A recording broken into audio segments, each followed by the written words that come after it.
Hello everybody, how are you doing? So I recently came upon a law that I think is very important, especially for us who are in business, and not even in business, even farmers. As long as you're productive where you are, it's very important, and it's the prices law. It states that 50% of the work is usually done by the square root of the total number of people. You know what that means? It sounds complicated, but let me simplify that for you. It means that if you're 100 people in your company, 10%, which is the square root of 100, are the only productive people who produce 50% of the results. Can you imagine that? I think, and I'm so sure that some of you can relate. If you look at your company, not everyone is as productive as you would wish. Just the square root of that total number are the people who produce 50%. Produce 50% of the results. And you just gave an example. 100 people, only 10% will produce 50% of the results, meaning that 90 people are producing the other 50%. That's a very big number compared to the people producing the results. Now, what's the biggest lesson from this?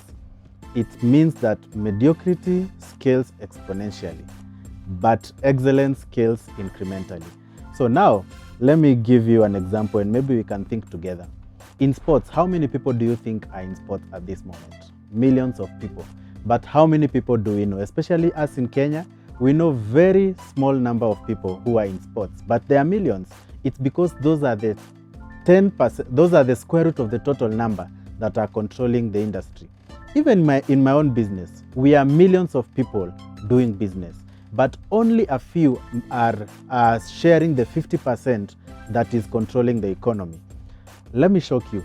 6 million businesses or SMEs are registered and unregistered in Kenya, but only 2,449 are taking 50% of the results. So that means that we need to work on what we are doing. We need to increase our skill for us to make sense in our industry. That means we need to take time to grow, especially in knowledge and in skill, so that we can be able to make sense in our industry. A tree grows in two ways, upwards and downwards. The downwards is the part that we don't see. We only see the upwards, but it has to go deep for the upwards to be strong. And that's what we need, even as human beings. We need to grow in our knowledge and skill, something that people will not see, for us, so that when we come out and we are exposed, we can be able to be strong human beings. Thank you so much. I just wanted to share this and I hope that it will help you. Remember, at PUD Group Limited, we help entrepreneurs to grow and become great people in their industries. See you in class. Cheers.